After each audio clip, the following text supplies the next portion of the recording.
Hey there everybody, today we are making lemon herb chicken. This recipe is adapted from an America's Test Kitchen recipe who, if you don't know, are the goats of home cooking. They only put out great recipes, and if I had a home cooking bucket list, it would be going to the actual America's Test Kitchen and being on the set of Good Eats with Alton Brown. But back to the chicken, the big difference between this recipe and America's Test Kitchen's recipe is we're using a non-stick pan just to make it even more accessible to anybody anywhere. And we're gonna be making the whole thing in that pan, except the pasta.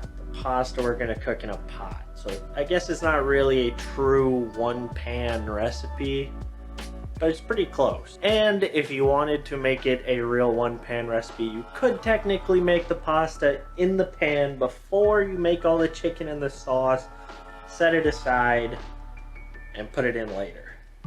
So you could make it a one pan recipe.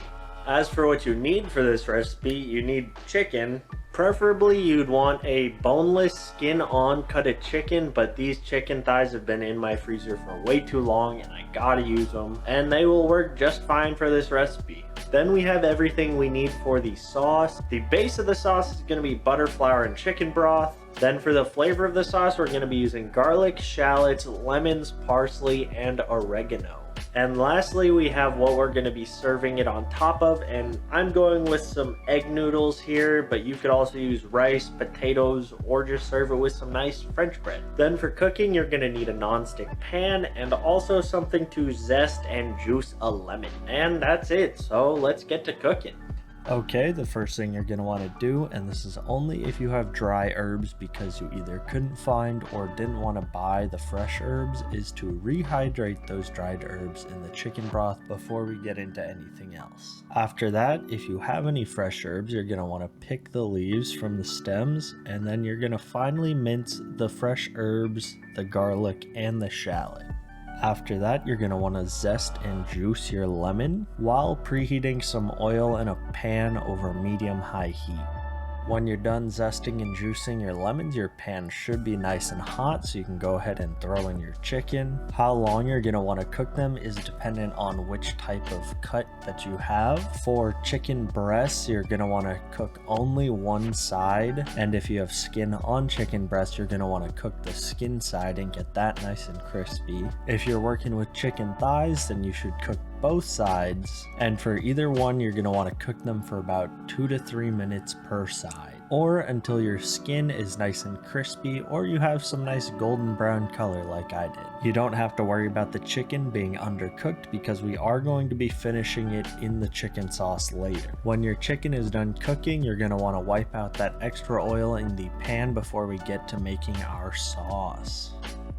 To start off the sauce, you're going to want to lower the heat on the pan to about medium. Then you're going to add your butter and wait until it is fully melted before putting in your garlic and your shallots. We're going to be sauteing the garlic and the shallots for about 30 to 45 seconds or until it is nice and fragrant. When that's done, we're going to start adding in our flour a little bit at a time. At the beginning, you're going to want to add just a little bit and mix until the flour is fully incorporated before you add any more. Every time you put more flour into your pan, you can add it in a little bit bigger batches because it is going to get easier to incorporate as you put more in the sauce. Once you finish putting your flour in, you're going to want to let that sit on the heat for about a minute or two just to burn off that raw flour smell. Next, we're going to be adding our stock, and we're also going to be incorporating this just a little bit at a time.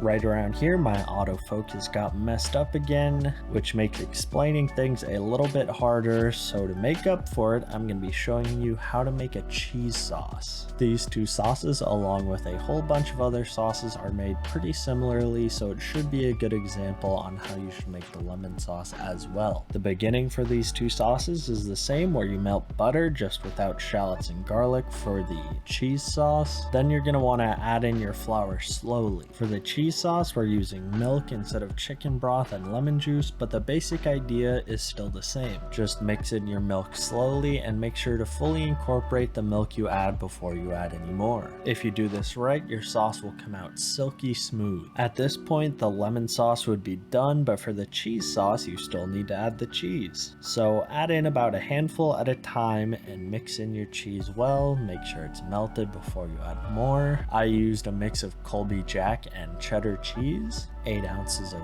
each, and I also added 3 slices of American cheese because the texture that it adds can't really be matched by anything else. Then I added some spices like a little bit of mustard powder, a little bit of cayenne, a little bit of white pepper, and a little bit of paprika. Then just adjust your salt levels and your cheese sauce is done. To make mac and cheese out of it, just pour in some macaroni and you got mac and cheese. It's perfectly good to serve as is, but if you want to make it home style, just add a little bit more cheese on top as well as some breadcrumbs. After that, bake it at 375 for 25 to 30 minutes or until the top is golden brown. Or if you can't bake it for some reason, like maybe you made pulled pork and you didn't realize all the drippings went into your oven, so when you preheat it again, it was super smoky. Just a hypothetical. Then a toaster oven is a very useful substitute. And if your toaster oven is not big enough, well then I guess you could blowtorch it. It doesn't work very well, but you could do it.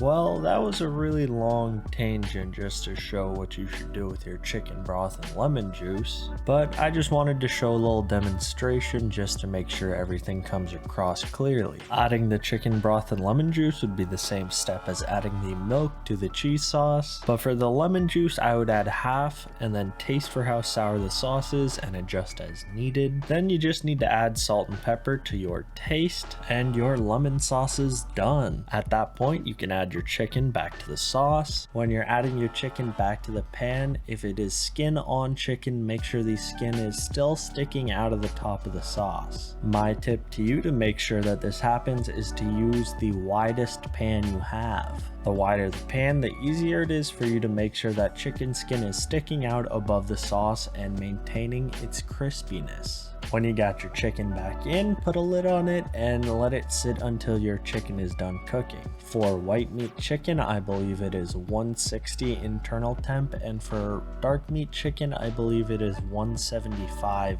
Fahrenheit internal temp. This should take about 20 to 30 minutes. And if you have chicken with skin on it, make sure the lid you're putting on top of it does have a hole to let out the steam, or it could ruin the texture of your crispy skin. Once your chicken comes up to temp, you're going to want to do one of two things. One, either take your chicken out of the sauce and add about half of your fresh herbs and your lemon zest into the sauce and mix it in. Or two, you can do what I did and just add all of it as garnish.